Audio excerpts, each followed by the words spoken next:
All right, James. Just had Lee on the pod. What'd you think? An OG S- in the space. It was fun, yeah, actually. SEO is finally dead, man. SEO is finally dead. You guys have to listen. I think most of the podcast was actually about SEO being dead, and maybe not in the way people think. So make sure you Hmm. listen in because that was a really good conversation, that one. Yeah. Yeah, it was a great conversation, actually. I really enjoyed that. Maybe it's because it's like early for me and late for you, so I'm just hyped up right now.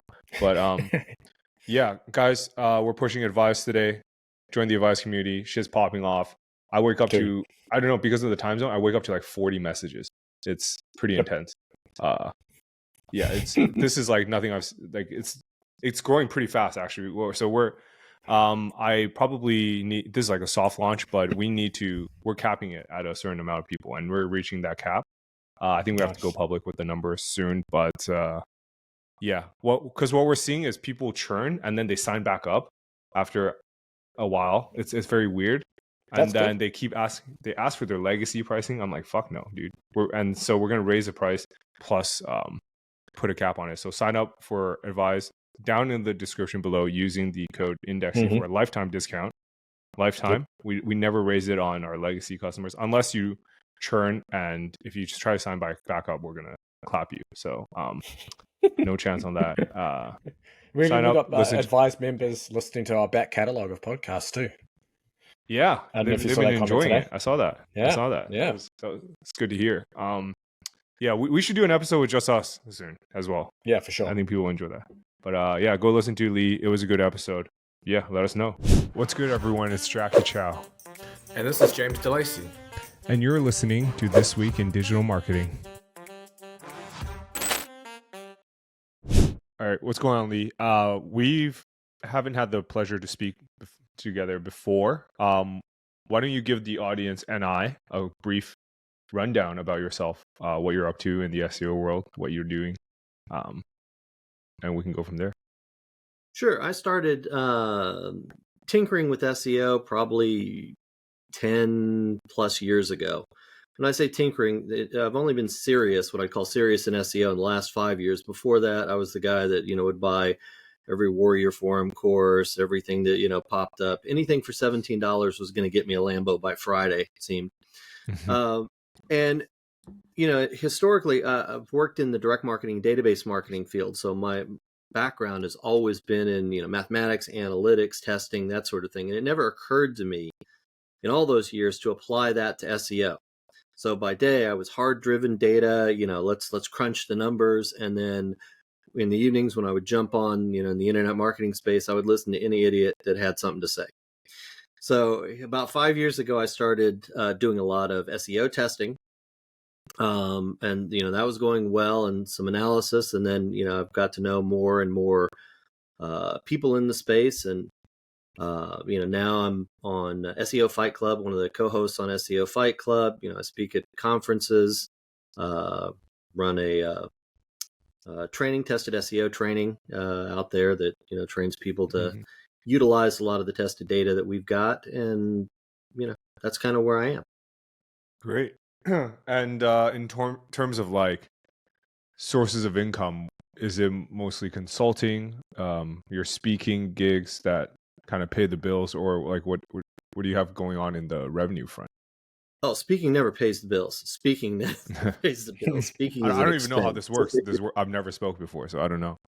It's interesting. In other industries, speakers are paid. In this industry, what they do is they comp you the ticket for the conference or whatever.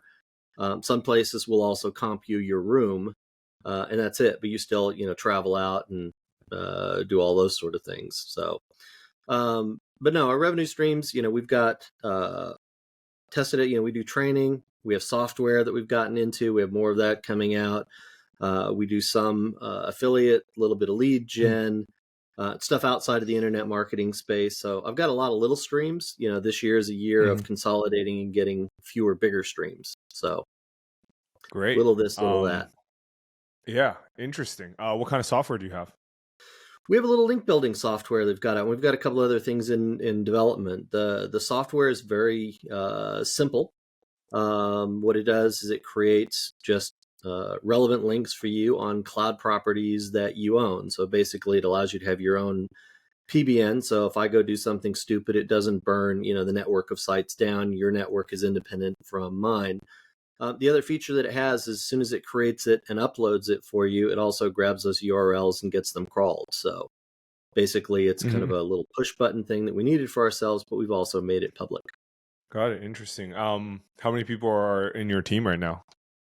On the dev team, we only have there's 4 of us in the group. We have 2 people that are primarily responsible for the development, and then we've got one guy that does the customer help, with that sort of stuff, and my other partner in this, we both do the strategic testing on the stuff. So we figure out what works, we try it out, and figure out what it is that works before we ever get it coded, because there's no reason to code something that doesn't work. What's the software called, Lee? It's a simple link tool. You can find it on witcherlabs.com. All right, I'm taking a look right now. Nice. And coming into 2024, you mentioned PBNs. What are you thinking of this whole space with the emergence of AI? Are you thinking, is it like SEO is dead for the 10th time? Do you think backlinks still matter? Is it more of a bulk posting AI content type of play in this year, or what are you thinking from your testing? I think there's a lot of different ways. I mean, that's a loaded question, so I'm going to give you a loaded answer, because Sure. I saw that you like controversy, correct? A little bit, Jackie. Yeah, I lean into it. Yeah, you lean into it. All right. So one of the things that we've seen with AI, and I've talked about this, at a couple of different conferences in different ways. I think that SEO has about 3 years left. And the reason I think that SEO has about 3 years left has to do with the way AI is developing. So back in the spring, early summer, this guy developed an AI app that was pretty amazing. What it did was it allowed you to wear an earpiece, and when you went into court to defend yourself against a traffic ticket, it would listen to what the judge said and what the prosecutor said, and it would tell you the applicable law to refute it's like having a lawyer in your ear. It was an AI, and they had trained it. The models were trained on the applicable, traffic laws. And it was working well, and the legal industry came after it. They said the software company was practicing law without a license. Well, the law in the AI space hasn't been developed yet. But if he were convicted, if the owner of the software company were convicted, it would be a felony. So he backed off of that thing. But what it showed was, in that particular case, that large language model replicated the expertise of a lawyer knowledgeable in traffic tickets, things like that. Well, case law in the US is all over the place. You can train AI to do that. You can train AI, and I had a friend that did this. He grabbed the tax code, and in a couple of hours, the AI would say, "What do you want to know?" So all of these sort of things where there is databases and code of knowledge workers can be replaced largely by well-developed AI models. Now, right now, there's not a lot that's good in SEO. I mean, we've got the ability to crank out content like there's no tomorrow. But my guess is that probably starting this year, you will have various attempts made at an AI that will go in and do various aspects of SEO. Maybe it'll analyze your content and tell you how to optimize it over. Maybe it'll do technical analysis on your website or something along those lines. And with the exponential curve that we're on with the AI development, I mean, if you think about right now, what we were doing last January, February with ChatGPT and what's being done right now, same thing with video, same thing with images. This stuff is just ramping up at an exponential rate, which means large language models are going to appear in the next year or so that can replace most SEOs, I think. So for that reason, you carry on, Lee. Oh, I was going to say, for that reason, 2024, we're shifting away from SEO. I mean, sure, we've got, courses, training software and stuff like that, and we think it's probably got about a 3-year run. But we can take our SEO skills and apply it like you guys are to developing, cash generating assets rather than relying on the SEO space. So that's kind of where we're shifting to this year. So you saying then SEO is dead in terms of the SEO specialist doing SEO, or are you saying SEO is dead in terms of using, I guess, doing SEO to get traffic, say for your own site? No, I don't think. Well, it's possible that SEO is dead that way. I mean, you never can tell, what the internet's going to be. And I'll give you two examples. I used this at two different conferences. One example was back in June. I was speaking, and I said, okay, July 1st, Google changes the way the SERP is presented. You just have Bard up there answering a question and 4 websites, which is kind of the way we think it's going to go. Ever since AI came out, I said, oh man, it's going to be up there and it's going to be doing. So I said, okay, it's there. Now what? So you've got just Bard and 4 spots in the SERP. No infinite scroll, none of that crap, just 4 answers and Bard. What do you do? And the room was dead silent. And then somebody says, ads. And I said, you and everybody else, what do you think those ad costs are going to be? So now what? And people aren't thinking, we're thinking about that, but we don't think about the implications when that happens. So we don't know if the marketplace would love having just, an answer interface, or whether they're going to be a certain segment that want those SERPs so they can go and look and refine things themselves. And if they do take away the SERPs, what'll content producers do?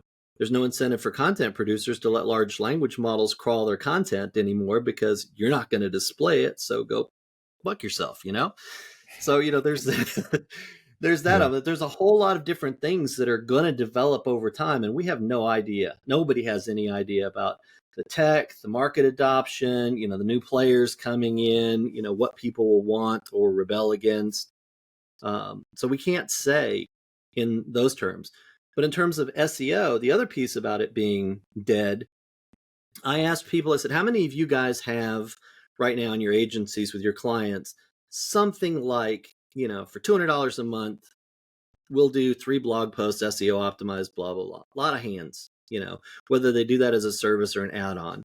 I said, okay, so what stops a guy like me or somebody else from stepping into this space, building that service and offering it for $20 a month direct to your clients? $19.95, we'll give you 3 SEO optimized blog posts doing the exact same thing you're doing. And everybody's quiet. And I said, and what stops, somebody else in, Pakistan or India or something like that for doing it for $4.95 a month, $5 SEO? As we develop actual language models and things like that that can really do some elements of SEO and offer those to the public, you're going to see, you could see $97 a month SEO packages become the norm. And so now if I'm going to charge somebody several $1,000s for my services, they're going to, why would I do that? Why would I pay you that when I can get it, this cheaply? Now I have a marketing problem where I have to explain why it is that my service is worth 50 times what you're paying right now on a monthly, because it's different. And I don't want to be in that game. So I think your average SEO can be replaced by software eventually. I actually agree. I think it's going to be something along the lines of what we're seeing in the content agency space. Lee, I'm not sure if you're following, but a ton of them went bankrupt like in the last 2 years with the emergence of AI. Mostly because at first content agencies are sort of like, AI isn't quite there yet. And then it got there within a couple months. And then most people realized that, moved over to purely AI content, maybe human edited. They cut majority of their staff. We've done this internally. We cut majority of our writers. The remainders are pretty much just editors. They go in and tweak certain stuff. And that's it. I guess if I were a betting man, which I am, I'd probably take it. I'd probably see SEO agencies in that category in the next couple of years. But I don't think it'll be as quick as, because you mentioned, what was your timeline? Like 3 years, maybe a good 3 years, but like a decreasing 3 years, right? Yeah, I think over the next, I think probably in the next year or so, we're going to start to see it start to come out. Now it's, it takes time. The marketplace is slow to adopt AI. I don't know about you guys, but if you get outside the internet marketing space and you say, hey, if y'all played with ChatGPT, there's a good percentage of people go, I've heard about it, but they're not really doing the kinds of stuff that we're doing. They're not playing with it and learning about it and all that kind of stuff. But I heard, that when the stuff came out and it was crappy at first, people said, oh, well, you know what, writers, you'll just have to learn to become editors. But I'm like, why? I can have my large language model become my editor. I just feed it some rules and say, right now, one of my favorite prompts, when I have something that comes out of any of the large language models, I can go into ChatGPT 4 and say, edit this for clarity and flow. And it tightens it up wonderfully. That's it. I'm going to try that. Now, what do I need an editor for? I mean, most of the articles that come out like that, if I throw it through Grammarly, I'm done. Oh yeah. Sorry, I should have specified. My editors isn't for like the language. It's mostly for formatting. But you can also do that as well. But formatting for CRO for like affiliate purposes. What about fact checking? You guys doing fact checking as well, right? Yeah. You know what's really good at fact checking? Bard actually is very, very good at that. If you add an article and you just say, hey, fact check this, it'll tell you what's false, what's questionable, what's, partially true. So you can have AI fact check your shit too. Interesting. Bard is very, very good as a question and answer. It's not a writer. It's not a content creator, but it's good at research and it's good at fact checking. Gotcha. That's good to know. I personally got to play around with Bard a lot more. James, are you mostly using ChatGPT or Bard? Yeah, I'm mostly using ChatGPT. I don't really dabble in Bard much, but after this, if Bard can do stuff like that, it might be interesting to throw something in there. Yeah, that's fair. So Lee, you're pretty bearish on SEO industry as a whole. What do you think of like the affiliate site or the lead gen sites that are out there right now? Would you, let's say you had 100K, would you even put your money into that space, or would you just throw it into something completely outside of this space? I don't think that because those are, when you're doing lead gen, people are going to need plumbers. AI is not going to fix that, at least not for a while. You have to have robotics attached to it, and that's going to take a minute for us to get there. So those are kind of things for those of us that are looking at this AI problem with respect to knowledge work of all type. People say, oh man, you're so damn negative. And I'm like, no, I'm not negative. I can just see that this is very easy and a clear path to develop, which means we just got to shift around. So you're right now, from what I understand of your income streams, you're in the perfect freaking space. You're in the perfect space. You're looking at, lead gen and affiliate and these sort of things. Some of those things, maybe AI can make a run or make competitors that can, do, some of what you do. But the truth is, you have an expertise that is outside the norm. I do an SEO. I understand more than your average bear there when it comes to that. So it means that you still, even if we can program an AI to do a pretty good job at affiliate marketing or lead gen or whatever, you still have tricks up your sleeve that, is not out there, that's not common knowledge, that a large language model is not going to be able to pick up from looking at a bunch of documents or anything else. You'll still win. If we all have push button solutions, then we have a tie on the internet. Something's got to break the tie. And, guys like you have the ability to do that because you stay on top. You don't just go with what everybody else is doing. You've got other things going for you. So I think that, for me, I'm looking at affiliate because you can still use your SEO skills to rank sites to generate income, but selling SEO services, selling SEO software, selling SEO training, that's going to get harder as, when AI can move into that space and it becomes more of a commodity even than it is right now. Yeah. Do you see these SEO tools? So, I mean, based off of what you just said, you should probably start shorting SEMrush or something like that. It would be a pretty strong bet. But yeah, I mean, do you think it will be somewhat like a race to the bottom with the implementation of AI into these SEO tools?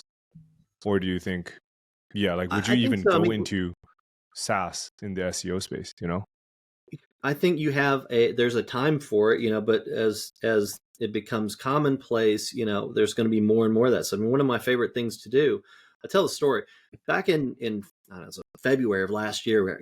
I jumped on ChatGPT. I heard a bunch about it, jumped on it, started playing around with it, asking it questions. Oh, it's cool. Can it do this? Can it do this? And I spent like 2 or 3 hours here at my desk doing that. And then I pushed back away from my desk and I said, "Fuck, I don't have to do this." And the reason I don't have to do this is because everybody and their brother is going to do this. Everybody's going to figure out the content prompts because that's the obvious thing. I started using it for non-obvious things like coding. So, if you have things that you do on a regular basis, you can have, ChatGPT write code to do those things for you, or scripts or whatever else. There was somebody that I'd heard about back in, I don't know, probably April, that said, "Oh yeah, I've had ChatGPT write me like 4 or 5 WordPress plugins." And I was like, "Shit, I need to do that. I haven't done it yet." But that's the thing, because the code stuff, everybody's trying to figure out how to do that. So let me ask you this, Jackie. Have you played with taking some software like that and having just vomit up a large affiliate site? And if so, how well did it perform out of the box? Affiliate site, right? Not like a single page, like a whole site. Yeah. I've never even tested those, because I guess it would be something like 10Web, one of those automated AI website builders. No, I haven't really played with that before, actually, so I can't say. Have you? So, well, I haven't personally, because AI content is not well SEO'd. So, you're looking at average content, but a lot of people have done it. You have some people that claim to have had great success with it, but you look at it and say it's sort of moderate. Most people get it out there and they say, well, it doesn't perform, it doesn't rank, it doesn't, do anything, which could speak to their SEO skills or to the, just the content. But you don't hear everybody saying, "Man, I just used ChatGPT or Llama or whatever else, and I'm just vomiting up these sites, man, and I'm making, 7-8 figures a month doing that." You don't hear those stories much, right? Yeah, I mean, I think personally, how I feel about that is mostly because Google's like prioritizing super authoritative sites like Forbes and shit. So if Forbes did that, like super mediocre, straight out of ChatGPT content, I think they'd rank. What do you think? I think they would for a time, but if you believe that Google's looking at mediocre content, over time you would see, a degradation in their rankings. Do you believe that? Because I don't think they see mediocre content and start. I mean, I've seen some pretty shit content on these big sites, and I don't know if it makes any real difference. Well, we all know. Do you mean like we've all seen 2 things? We've all seen a crap page rank really, really well with a great backlink profile, and we've seen a page with a shitty backlink profile, but it's a great page, rank really well as well. So, there's various ways of getting your ranking points with on page and off page. There's a lot of different ways of doing that. So the question is, why doesn't AI content rank really well, even though it reads pretty damn well? And that's simple. So if you go and do a Google search for a keyword, wool socks, and it'll say, hey, 1 to 10, here's results 1 to 10 out of 1.4 million or whatever. So if ChatGPT is trained on, the documents of the internet or some fraction of them, the average document ranks at 700,000. And that's what it tends to write towards, is the average of the corpus that it was trained on. So it's not trained on things that rank on page 1, it's trained on all of it. And when it outputs, its stuff, it's going to output a very average article, which is not going to rank well. So I don't see these mass sites doing that. But a large site like Forbes, if they put up an average article and they linked with all that authority and stuff like that, yeah, the damn thing could rank. But it's not ranking because it's good content. It's ranking because you have all that authoritative power and relevance around it. Yeah. What if Forbes took that amazing article on a mediocre backlink profile site and simply just asked ChatGPT to rewrite that? Would rewrite it to be unique, but same format, same great content, but Forbes just spat that out. Do you think it would rank higher or lower than just like a straight AI content trained on the front page results? It depends on how the instructions were done. If you did it, Yeah. all right. So you remember the old spin rewriter, that kind of stuff. Yeah. So when you did a spin, you wanted to make sure that you kept the keywords in there, your entities in there, whatever it is. You wanted to keep those, and most of what was spun was just variations of the other words, which meant if we're just looking at keyword density, it remained the same in all the spun articles, whatever it was, in your base, it was there. So if it treated it like that, then yes, it would have as well SEO'd as the base article because it's just changing some of the context around it, but it'll probably leave most of the keywords, entities, and things like that there as it paraphrases, in essence, the old article. But if you sit there and say, hey, use this as a base and write something, it's going to write something more like the topics it was trained on, and it's going to give you average crap. It'll read well, but it won't rank well.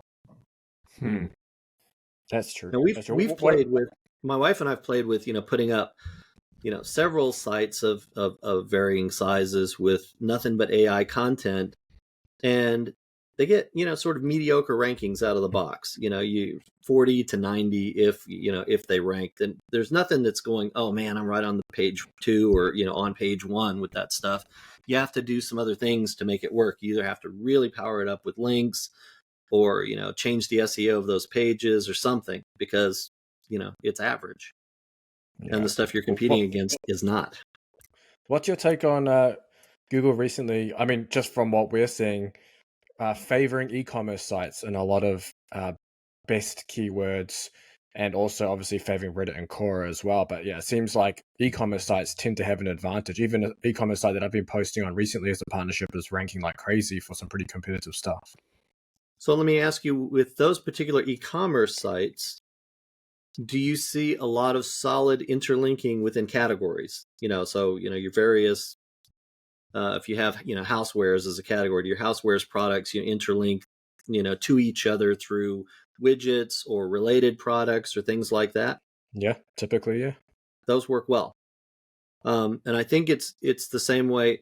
We had my wife and I started playing with this past year. We started looking at internal linking in our own sites, and those of people we're helping out and stuff like that.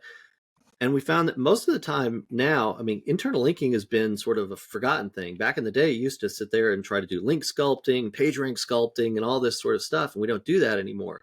And what ends up happening for most sites is that if you look at the internal links, they tend to be either one keyword across a site, or the title of the article or whatever else as your anchor text across the site. There's no variation. There's nothing like that.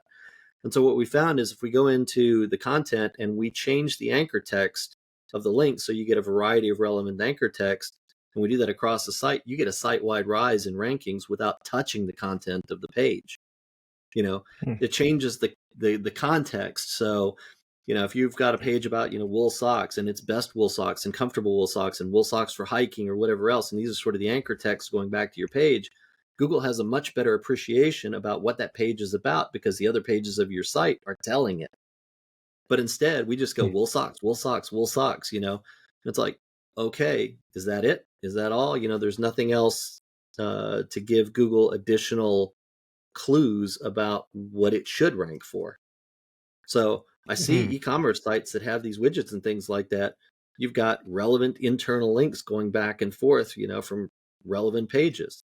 That's awesome. Sites that don't rank That's well actually, don't do that.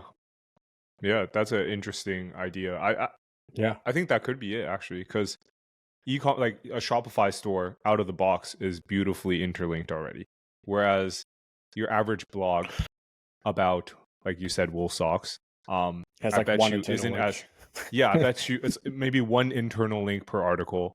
It's like spread all over the place. It's not as tight, quote unquote, as a Shopify site out of the box. So honestly could be it. And also like all the different variants are indexed, like different colors of wool socks probably sends a nice signal to Google as well. Different types. Maybe it's not wool, maybe it's, I don't know, a blended polyester or some shit. Yeah, I think all that is great signals to Google, and I probably agree to it. But can't you just fake that? You can create a fake There out are of sites that are stock. faking that now, Yeah, exactly. and just using affiliate links instead. Yeah.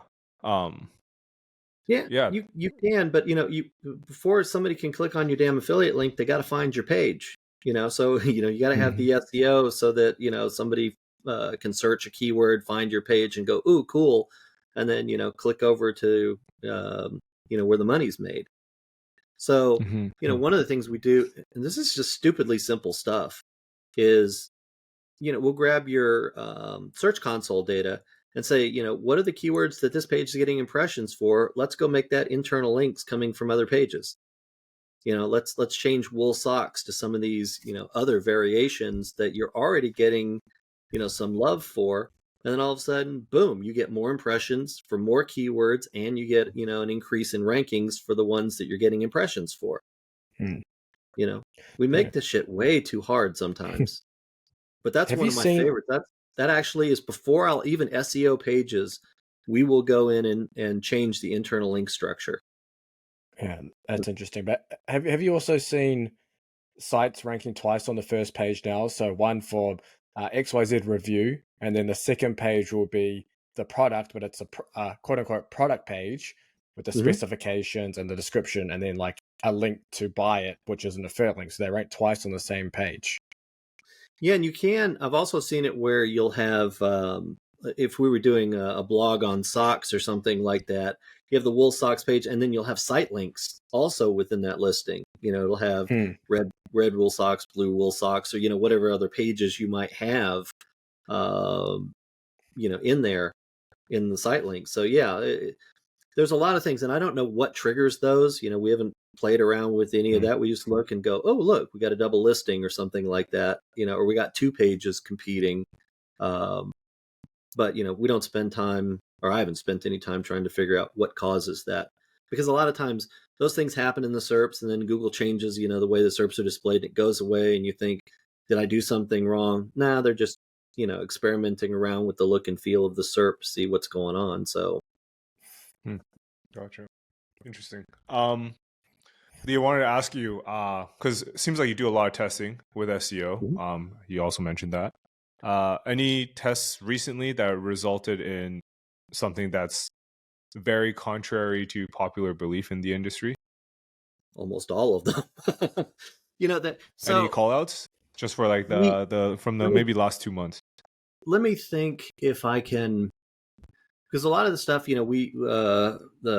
our group, we share that and kind of keep that internal. But let me think if I have one that's.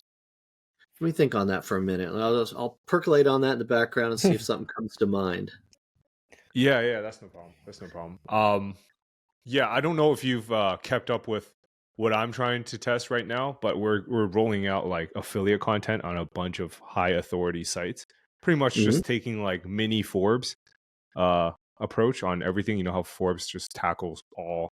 They're like multifaceted at the moment. They're jack of all trades, master of all apparently, and they're ranking for everything under the sun. I think they do upwards to like $150 million a year on affiliate revenue.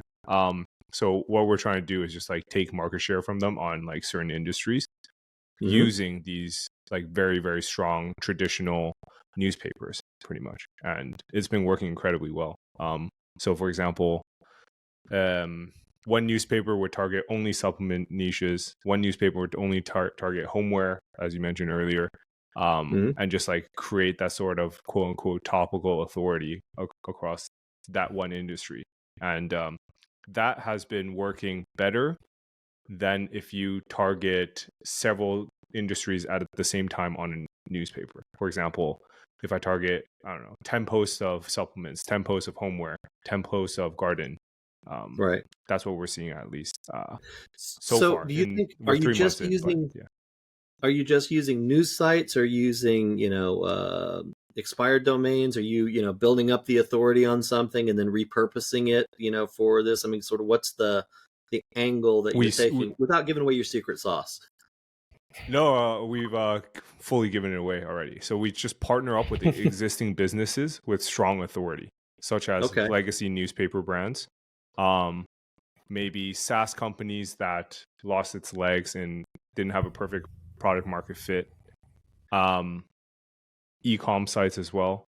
Those have all done extremely well. But yeah, so it's across the board. But legacy newspapers are the ones I'm most excited about because they can target any niche. Whereas, let's say a med tech SaaS company can only target medical or like health niche, right? So that's why. It's interesting because what we find we talk about this a lot. If I'm in local, for example, and I'm Lee's Plumbing and Electrical, I have two different things going on there, two different sets of keywords, completely different topics. And so we find that when you have, your electrical pages are linking over to your plumbing services and your plumbing services are linking over to your electrical, that you don't really rank well for either of those because you're kind of confused. You're kind of confusing. Why is my, plumbing, my hot water tank repair page getting links from, an electrical repair page? And they just don't make sense. So what I like about newspapers, and by the way, some of the niches that I've looked at, I keep getting, my head scratching because I'll look yoga pants. I'm like, what the hell does Forbes know about yoga pants? But their articles, in the number 3 position or, things like that. And I'll go and look for something else like, electric toothbrushes. And, Forbes has got the 10 best electric toothbrushes and it's ranking on pay. What the hell does Forbes know about electric so I see what you're talking about out there with these sort of plays. But if you can keep, even within a newspaper, they'll have sports and the sports, will interlink, but the sports won't, link to weather necessarily. I mean, it'll navigation, but it doesn't, link out in those articles and stuff like that. So I think if you're doing sort of topical sites or thematically related sites and the affiliate going on, that's a nice play. That is a nice play. I would think that would work, extraordinarily well. You're borrowing a little bit of the topical authority and definitely the link equity of the site to pump up your, product pages. So they should rank well out of the box, I would think. Yeah, and they do. I'm just trying to figure out how to scale that, but having trouble because I think a lot of, for example, the Nashville Star, the general manager of the Nashville Star isn't going to chat with some Asian guy online who's just does SEO, like this guy is not talking to me. But I think the idea is there. But we'll see. I'll definitely keep you posted on this test. But let me ask so you far this. so good, I think. Can you get an intermediary who looks the part, maybe somebody who's formerly in the newspaper thing and saying, hey, you know what, I don't do the newspaper thing anymore, but, I've got 20 years experience doing it. And here's something that's a revenue generator for me and my guys. And you give him a piece just to go and not be you. Does that make sense? Yeah. Like a sales guy. That's a great idea. I just have to find that one guy who's has been in the newspaper industry. But I agree that would probably, that person will kill it. You just sell one person, he has to be sold on it. Otherwise, he can't sell it properly. But if he's sold on it, it's over. Yeah. And he looks the part. I mean, it's one of the things. My wife spent, 30 years in she was a contractor for all of that. So, if we go out and talk to somebody about lead gen in, any of the home services, she can talk about it way better than you or I could. There's a language, there's a connection, there's a bond, a shared experience, and you're not a newspaper guy, but if you find a newspaper guy, he can talk the talk and say, hey, I've got a team, even though he's a little cog in the your team, but he can position it in a way that, brings people on board just because of you're borrowing his authority, basically. Yeah, pretty much. Love that idea. Actually, that's a great idea. Just got to find someone who's like recently retired in the industry. Put an ad to on come out of Twitter. retirement. I'm sure LinkedIn is your friend. Yeah, LinkedIn. Yeah, that sounds good. All right, yeah, I'll definitely try that out and let you know. But listen, I actually am a bit short on time today. But Lee, where do you want to send people? Where do you want to send our audience full of just SEO and affiliates? Where can they find you? there's only well, they can find me on SEO Fight Club on YouTube, or testedseotraining.com is our training thing, or Witcher Labs is where we have different products and services that are in development and coming out. You'll see more about that in over the next 12 months. That'll grow because we got a lot of things in development there and in testing there. So those are the primary places if people are interested in seeing what I'm up to. Amazing. If there's no final call outs, then we can end it there. It was great chatting with you. It was fun, actually. It's a pleasure, really man. Nice. Cheers, Lee. All right. Cheers. Until next time.